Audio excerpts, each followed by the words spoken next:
You woke up this morning to an alarm, checked your phone, rushed through breakfast, and stepped into a day already planned by someone else. Somewhere along the way, a thought may have crossed your mind. Is this really how humans are supposed to live? For nearly 300,000 years, humans lived very differently.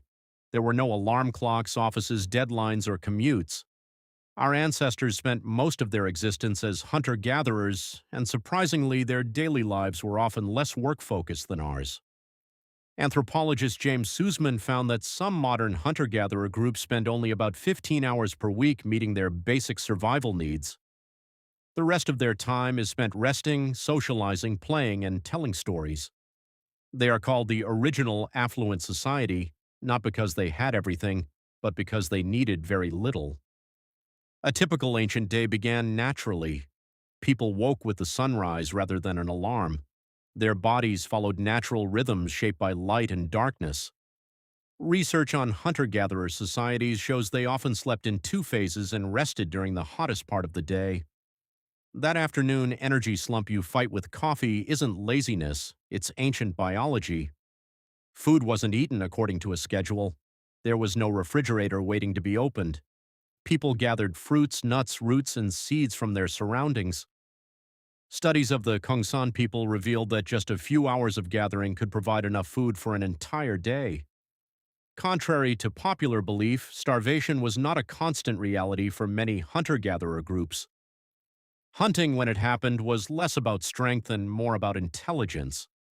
Hunters tracked animals through footprints, broken grass, smells, and environmental clues. It required patience, teamwork, and deep knowledge of nature. Successful hunts were shared with the entire community.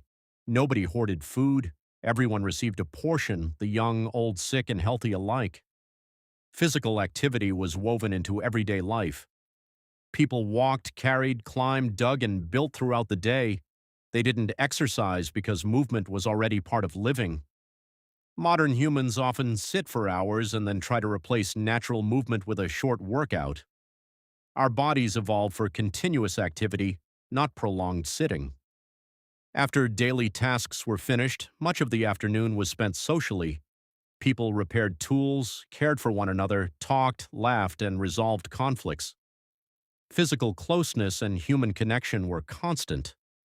Modern loneliness may partly stem from living in environments that separate us from the social contact humans evolved to depend on. Children learned differently, too.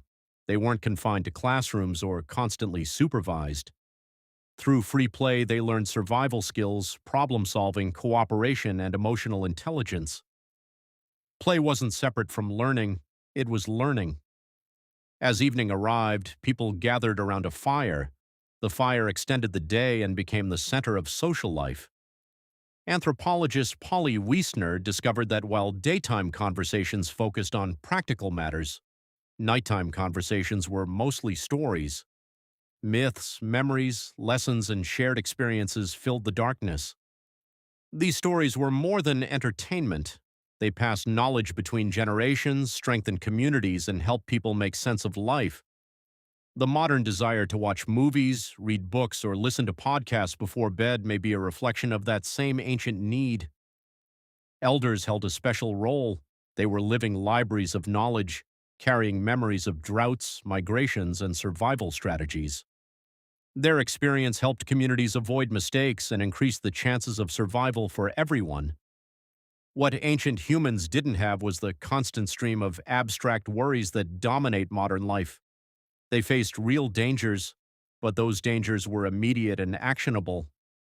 Today's concerns, career anxiety, financial stress, endless news cycles, and social comparison keep our threat detection systems activated without offering a clear way to respond. The lesson isn't that we should return to ancient life. Modern medicine, technology, and infrastructure have improved countless lives, but our bodies and minds still carry ancient instincts.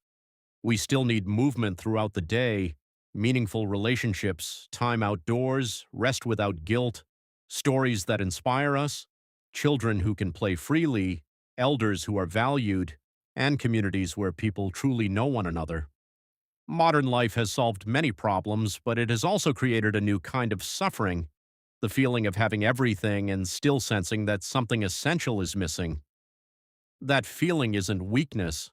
It's a reminder from a mind shaped over hundreds of thousands of years. A reminder that beneath the schedules, screens, and deadlines, there is still a human being who longs for connection, purpose, movement, belonging, and a place around the fire when the day is done.